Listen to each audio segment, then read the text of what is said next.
பிரியமானவர்களே, நீங்க நிறைய கஷ்டத்தை வாழ்க்கையில சந்திச்சிருக்கீங்களா? அது எவ்வளோ பெரிய நிந்தையா இருந்தாலும் நாளை தேவன் தரும் பெரிய ஆசீர்வாதத்துக்கான விதை. இன்று தேவன் உங்களுக்கு தரும் வார்த்தை எபிரேயர் 11:26. இனி வரும் பலன் மேல் நோக்கமாய் இருந்து கிறிஸ்துவின் நிமித்தம் வரும் நிந்தையை அதிக பாக்கியம் என்று எண்ணினான். ஆம் பிரியமானவர்களே, எகிப்தின் அரண்மனையில் இளவரசராக வளர்ந்த மோசேக்கு எல்லா வசதிகளும் இருந்தும் ராஜ மரியாதைதான், செல்வம்தான், அதிகாரம்தான் அவன் கையில் இருந்தது. ஆனாலும் அவன் மனதில் ஒரு போராட்டமும் இருந்தது. அவன் ஒரு எகிப்தியனும் இல்லை, தேவனுடைய ஜனமான இஸ்ரவேலரும் இல்லை. ஒரு நாள் அவன் தன் சகோதரர்கள் துன்பப்படுவதை பார்த்தபோது அவன் ஒரு பெரிய முடிவு எடுத்தான். அரண்மனையின் சுகத்தையும் உலகத்தின் மகிமையும் விட்டு தேவனுடைய ஜனங்களுடன் துன்பத்தை அனுபவிக்க வேண்டும் என்று. ஏன்னா அவன் புரிந்து கொண்டான், உலகம் செல்வம் எல்லாம் தற்காலிகமானது என்று. ஆனால் தேவனுக்காக வாழ்வது நித்திய பலனை தரும் என்று மோசே எகிப்தின் பொக்கிஷங்களை விட கிறிஸ்துவுக்காக அனுபவிக்கும் நிந்தையை பெரிய செல்வமாக எண்ணினான். அவன் கண்கள் மனிதர்களின் பாராட்டில் இல்லை, தேவன் தரும் பலனில் இருந்தது. அதனால்தான் அவன் தன் வாழ்க்கை முழுவதும் தேவனுக்காகவே அர்ப்பணித்தான்.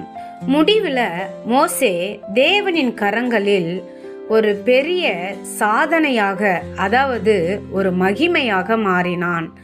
அவன் இஸ்ரவேல் ஜனங்களை அடிமைத்தனத்திலிருந்து விடுவித்தான். அவன் எடுத்த ஒரு நம்பிக்கை முடிவு ஆயிரக்கணக்கான மக்களின் வாழ்க்கையே மாற்றியது. ஆம் பிரியமானவர்களே, உலகத்தில் கிடைக்கும் செல்வம், சுகம், புகழ் எல்லாம் தற்காலிகம். ஆனால் தேவனுக்காக நாம் சந்திக்கும் கஷ்டம், நிந்தை, தியாகம் அவை நித்திய பலனை தரும். இன்று நம்ம வாழ்க்கையில என்ன நடக்குது? சில நேரங்களில் சரியானதை செய்யணும்னு தோணும். ஆனா நண்பர்கள்லாம் சொல்லுவாங்க, மக்கள் என்ன நினைப்பாங்கன்னு பயந்து நம்ம தவறானதை ஒன்று தேர்ந்தெடுப்போம். சிலர் பணத்துக்காக பொய் சொல்லுவாங்க, சிலர் மற்றவங்களை ஏமாத்தி வாழுவாங்க. நம்ம ஈஸியா வெற்றி அடையணும்னு ஒரு குறுகிய பாதையில போயிட்டு அந்த வெற்றியை காண்பாங்க. மோசே எகிப்தின் பெரிய செல்வத்தையும் வாழ்க்கையும் விட்டு தேவனுக்காக கஷ்டத்தை தேர்ந்தெடுத்தான். ஏன்? அவன் தெரிந்து கொண்டான், இது தற்காலிகம், தேவன் தரும் பலன்தான் அது நித்தியமானது என்று.